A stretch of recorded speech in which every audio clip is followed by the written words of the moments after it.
दोस्तों, विश करना किसे अच्छा नहीं लगता और यदि वो विश पूरी हो जाए तो लाइफ का मज़ा ही आ जाता है और हम दूसरी विश की तरफ बढ़ चलते हैं। मगर कैसा लगेगा यदि हमारी विश आखिरी विश हो जाए और हमें यह भी पता हो कि इसके बाद हम मरने वाले हैं, तो हम कौन सी चीज़ की आखिरी विश करेंगे?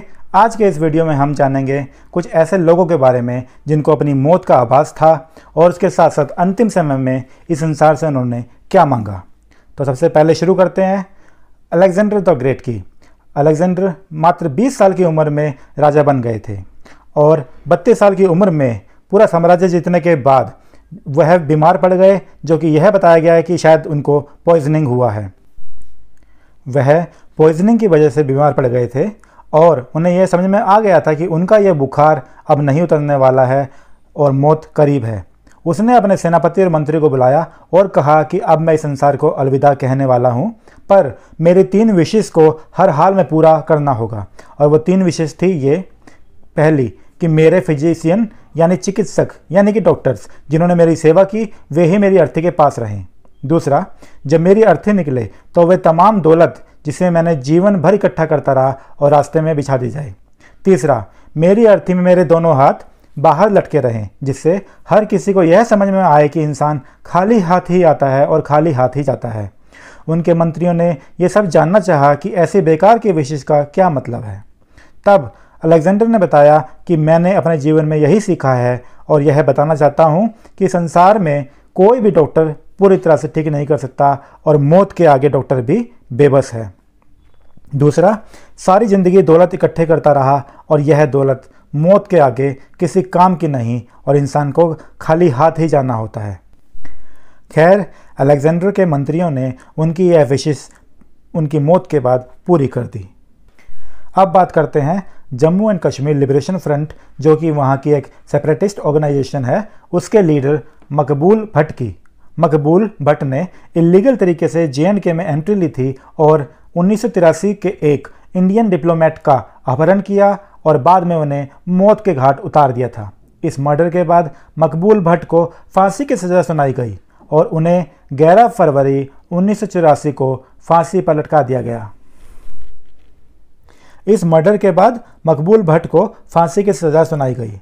हालांकि फांसी से पहले एक लास्ट विश के मांगने का हक भारतीय कानून ने दिया है, मगर मकबूल भट्ट को फांसी इतनी जल्दबाजी में दी गई कि उनकी विश सुनने या पूरा करने की तरफ किसी का भी ध्यान नहीं गया और उन्हें 11 फरवरी 1984 को फांसी पर लटका दिया गया।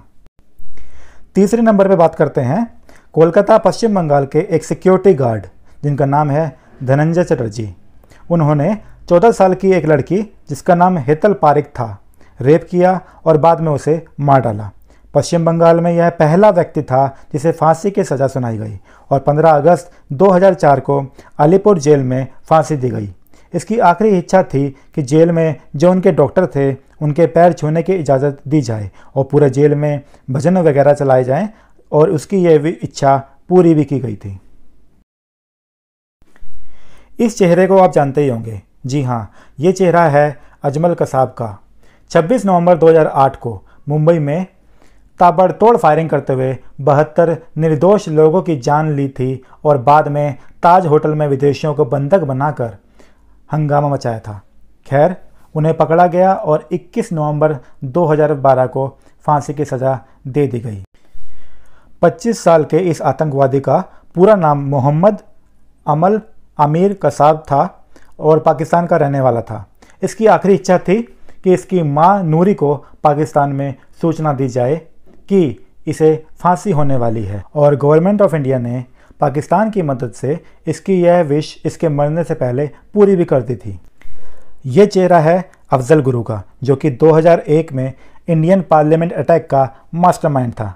उसे पकड़ा गया और काफ़ी मशक्क़त के बाद उसे फांसी की सज़ा सुनाई गई थी। अफजल गुरु की कोई अंतिम इच्छा यानी लास्ट विश नहीं थी, पर उसने जेल कर्मचारियों के साथ अपनी चाय पीने की इच्छा जाहिर की थी। उसने काफ़ी सोचते हुए अपनी चाय फिनिश की और जब दूसरी चाय का कप मांगना चाहा तब तक चाय वाला जा चुका था और उसके बाद 9 फरवरी 2013 को उसे फांसी पर लटकाया गया। उसकी फांसी के बाद काफ़ी रोष उत्पन्न भी हुआ था।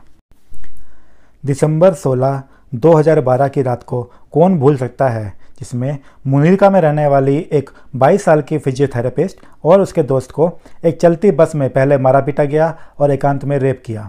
इस पूरे एपिसोड को निर्भया रेप केस का नाम दिया गया।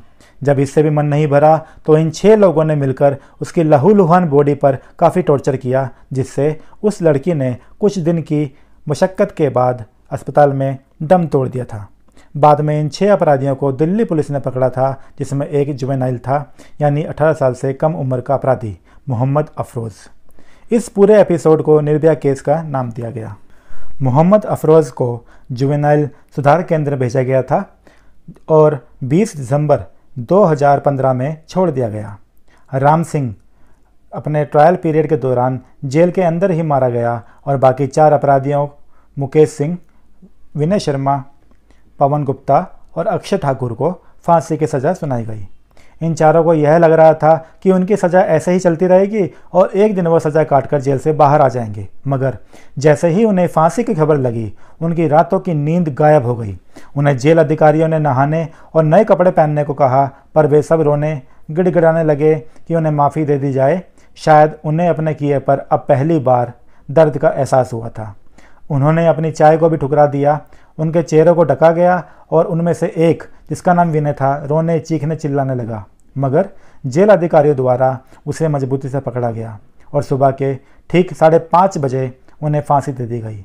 इसके अलावा ना उनकी कोई आखिरी इच्छा थी और ना ही कोई डिमांड, और इस तरह एक बार फिर बुराई करने वालों को सज़ा मिल गई। तो आपने देखा कि कभी कभी विशेष की कितनी अहमियत होती है। आपको इस वीडियो में कौन सा पार्ट अच्छा लगा, कमेंट ज़रूर कीजिएगा। और हाँ, ऐसी ही हमारे समाज की जानकारी के लिए मेरे इस चैनल को सब्सक्राइब करना ना भूलिएगा। थैंक यू एंड जय हिंद।